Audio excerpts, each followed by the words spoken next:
hello student की खबर सकलोरे आशा करूँ सकलो भाले आछा पुনৰ আহিলো এটা নতুন ভিডিঅ তোমালোকৰ মাজলৈ তো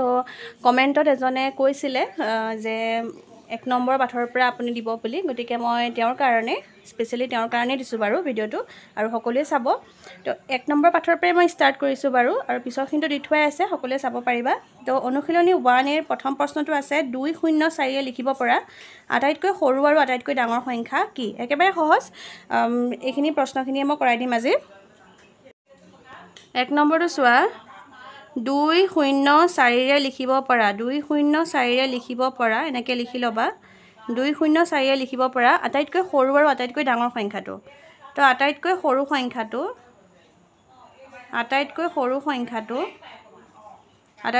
সংখ্যাটো সমান কি হ'ব চোৱা 204 আটাইতকৈ সৰু সংখ্যাটো ইয়াতে কি হয় 0 হয় গতিকে আমি ক'ব গলে লিখিব লাগে 024 কিন্তু 0টো আগত লিখিলে সেই সংখ্যাটোৰ কোনো ভ্যালু নাথাকিব অকল 24 হে হ'ব কিন্তু এই তিনটা অংক দি থোৱা আছে হয়নে তো তিনটা অংকই লিখিবলৈ হলে আমি আগত কি বহাব লাগিব 2 বহাব লাগিব 204 হ'ব আৰু আটাইতকৈ ডাঙৰ সংখ্যাটো কি হ'ব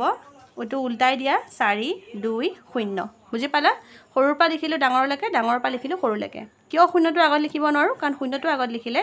024 লিখিব পাৰো কিন্তু 0টো কোনো ভ্যালু নাই তো আমি লিখিম কি অকল 24 হ'ব তো 0টো ভৰাব লাগিব গতিকে কি হৈ যাব আনসাৰটো 204 হে হ'ব 024 নিলিখিবা নেক্সটটো চোৱা নেক্সট 2 নম্বৰটো কৈছে একেৰে আৰম্ভ আৰু পাছৰে শেষ হোৱা 6টা অংকযুক্ত আটাইতকৈ সৰু আৰু আটাইতকৈ ডাঙৰ সংখ্যাটো লিখা তো আৰম্ভ কিহেৰে হ'ব লাগিব একেৰে আৰম্ভ হ'ব লাগিব আৰু পাছৰে শেষ হ'ব লাগিব একেৰে আৰম্ভ আৰু পাছৰে শেষ হ'ব লাগিব আটাইতকৈ সৰু সংখ্যাটো আৰু এফালে ডাঙৰ সংখ্যাটো 6টা অংকযুক্ত হ'ব লাগিব 1 2 3 4 5 6টা আকৌ ঠিক তেনেকৈ 1 2 3 4 5 6টা একেৰে আৰম্ভ কৰা আৰু পাছৰে শেষ কৰা ঠিক আছে তো সৰু বুলি ক'লে আটাইতকৈ কোনটো অংক সৰু হয় আমাৰ যিকিটা 10টা অংক আছে 10টা অংকৰ ভিতৰত আটাইতকৈ সৰু কোনটো অংক আছে 0 তো এই মানে এই চাৰিটা ঘৰত তুমি 0টো ফিল কৰি দিয়া এফালে একেৰে আৰম্ভ কৰিলো এফালে পাছৰে শেষ কৰিলো আৰু মাজত কি বহাই দিলো 0 4টা বহাই দিলো ঠিক একেদৰে একেৰে আৰম্ভ আৰু পাছৰে শেষ হোৱা আটাইতকৈ ডাঙৰ অংকটো কি হ'ব প্ৰথমে আমি 1 লিখিব লাগিব আৰু শেষত কি লিখিব লাগিব 5 তো আটাইতকৈ ডাঙৰ অংকটো কি আছে 9 9 9 9 9 এটোই হ'ব বুজি পালা নেক্সটটো চোৱা 3 নম্বৰটো চোৱা 2 3 4 ৰে গঠন কৰিব পৰা তিনটা অংক বিশিষ্ট সংখ্যাবোৰ লিখি ঊৰ্ধ্বক্ৰমত সজোৱা তো 3 নম্বৰটো আছে 2 3 4 ৰে লিখিব পৰা সংখ্যা 2 3 4 ৰে লিখিব পৰা সংখ্যা কি হ'ব চোৱা প্ৰথমে সংখ্যাখিনি লিখি লম আৰু সংখ্যাখিনি লিখোতে এনেকুৱা ধৰণে লিখিবা যাতে সংখ্যাবোৰ ঊৰ্ধ্বক্ৰমত হয় তো প্ৰথম হ'ব 2 তাৰ পিছত লিখিম 3 2 থেকে অকনমান ডাঙৰ 3 আৰু 3 থেকে লাষ্টত হ'ব 4 ঠিক আছে এতিয়া 2 টোকে আকৌ প্ৰথমে লিখিম লিখি পেলাই 3 আৰু 4 ভিতৰত আমি 4 টো আগত লিখিম আৰু 3 টো পিছত লিখিম অৰ্থাৎ 2 ৰে লিখিব পৰা সংখ্যা এই দুটাই আছিল নেক্সট এবাৰ 3 ৰে আৰম্ভ কৰা 3 ৰে আৰম্ভ কৰিলে 3 টো লিখিলো নেক্সট 2 হ'ব আৰু নেক্সট 4 হ'ব আকৌ আমি 4 টো আগলৈ লৈ আহিম 3 4 2 তাৰ মানে 3 ৰে লিখিব পৰা সংখ্যাও এই দুটাই আছিল নেক্সট 4 টো লিখা 4 2 3 আৰু 4 3 2 ঠিক আছে এইটা লিখিব পৰা সংখ্যা আছিল 2 3 4 2 4 3 আৰু 3 2 4 3 4 2 নেক্সট 4 2 3 আৰু 4 3 2 এইটা সংখ্যা এই সংখ্যাকিটা যদি আমি ঊৰ্ধ্বক্ৰমত লিখো এনেদৰে লিখিব পাৰিম ডাইৰেক্ট লিখি দিলে হ'ল 2 3 4 তোমালোকে কমা কমা দিও লিখিব পাৰা আৰু নাইবা এনেদৰে এই চিনটো দি পেলাও লিখিব পাৰা 2 3 4 2 4 3 3 2 4 less than 3 4 2 less than 4 2 3 less than 4 3 2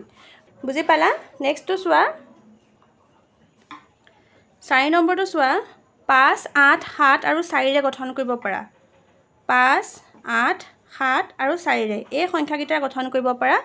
আমাক সংখ্যাকিটা লিখিব দিছে আৰু অৰ্ধক্ৰমত সজাব দিছে ডাঙৰৰ পৰা সৰুলৈকে লিখিব দিছে তো আমি প্ৰথম বাৰ সৰুৰ পৰা ডাঙৰলৈকে সজাই লম তাৰ পিছত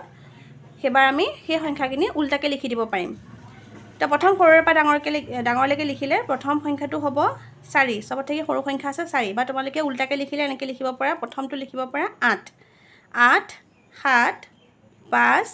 4 ঠিক আছে নেক্সট 8 টোকে তোমালোকে যদি লৈ লোৱা আগত 8 7 5 4টো আমি উল্টা কৰি দিম 4টো আগত লিখিম নেক্সট 5টো পিছত লিখিম তো 8 7 দি লিখিব পৰা সংখ্যা এই দুটাই আছিল নেক্সট 7ত থাকি বেলেগ এটা সংখ্যা লোৱা 8 7ত থাকি সৰু সংখ্যা এবাৰ কি আছে 5 5 লম 8 5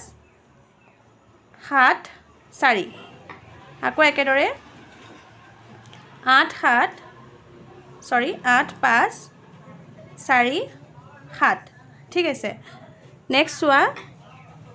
এবাৰ আমি 5 লৈছিলো এবাৰ আমি লম 8 4 8 4 7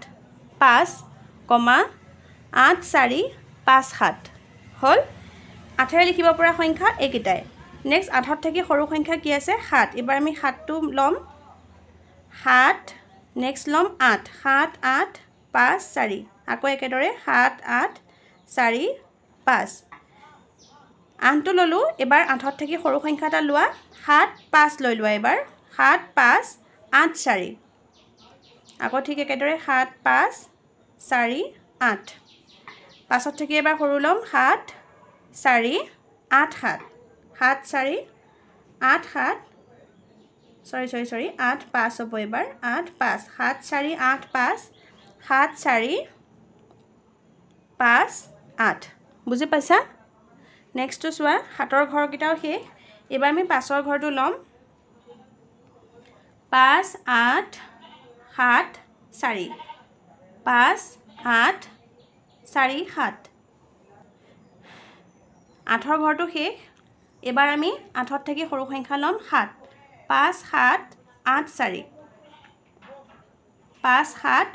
4 8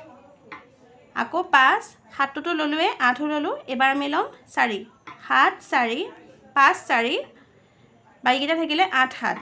8 7 আকৌ 5 4 7 8 বুজি পালা নেক্সট 4 ঘৰটো লোৱা 4 8 7 5 4 8 5 7 নেক্সট 4 8টো নললে এবাৰ 7 ল'ব পাৰা 8 যেহেতুকে আমি ললোৱে এবাৰ 4 7 লম 4 7 8 5 আকৌ একেদৰে 4 7 5 8 7 ললো এবাৰ আমি লম 5 4 5 8 7 4 5 7 8 বুজি পালা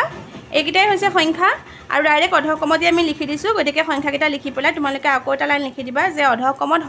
হ'ব বুলি কৈ এই গোটেইকেইটা লাইন ধুনীয়াকৈ ইয়াৰ পৰা ইয়ালৈকে লিখি দিবা বুজি পালা তো ইয়াৰ লগতে মই আজি ভিডিঅ'টো সামৰিছোঁ পুনৰ আহিম ইয়াৰ পিছৰ অংকখিনি লৈ পেলাই ভিডিঅ'টো শেষলৈকে চোৱাৰ বাবে বহুত বহুত ধন্যবাদ পুনৰ লগ পাম এটা নতুন ভিডিঅ'ত আজিলৈ ধন্যবাদ